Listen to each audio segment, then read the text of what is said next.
व्यवसाय को फलता फूलता देख पहले व्यक्ति ने सोचा कि अब तो मेरे काम चल पड़ा है, अब तो मैं तरक्की की सीढ़ियां चढ़ता चला जाऊंगा। लेकिन उसकी सोच के विपरीत व्यापारिक उतार चढ़ाव के कारण उसे उस साल अत्यधिक घाटा हुआ। अब तक आसमान में उड़ रहा वो व्यक्ति यथार्थ के धरातल पर आ गिरा।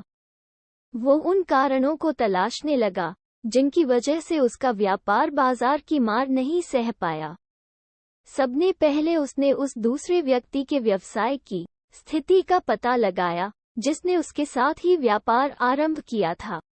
वो ये जानकर हैरान रह गया कि इस उतार चढ़ाव और मंदी के दौर में भी उसका व्यवसाय मुनाफे में है।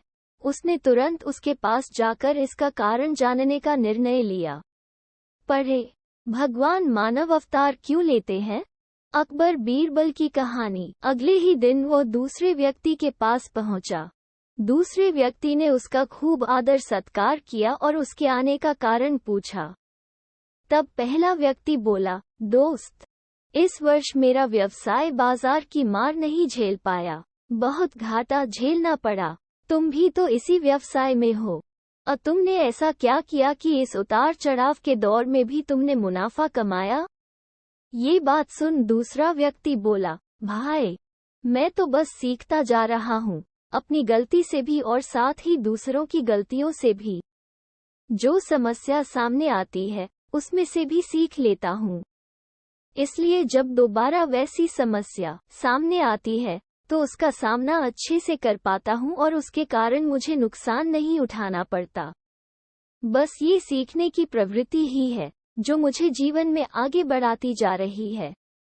दूसरे व्यक्ति की बात सुनकर पहले व्यक्ति को अपनी भूल का एहसास हुआ। सफलता के मद में वो अति आत्मविश्वास से भर उठा था और सीखना छोड़ दिया था। वो ये प्रण कर वापस लौटा कि कभी सीखना नहीं छोड़ेगा।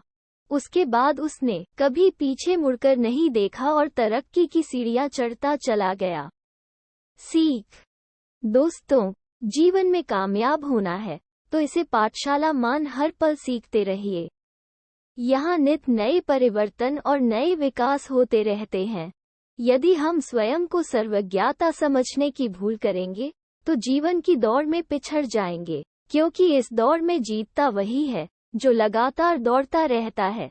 जिसे दौड़ना छोड़ दिया उसकी हार निश्चित है। इसलिए सीखने की ललक खुद में बनाए रखें, फिर कोई बदलाव, कोई उतार चढ़ाव आपको आगे बढ़ने से नहीं रोक सकता।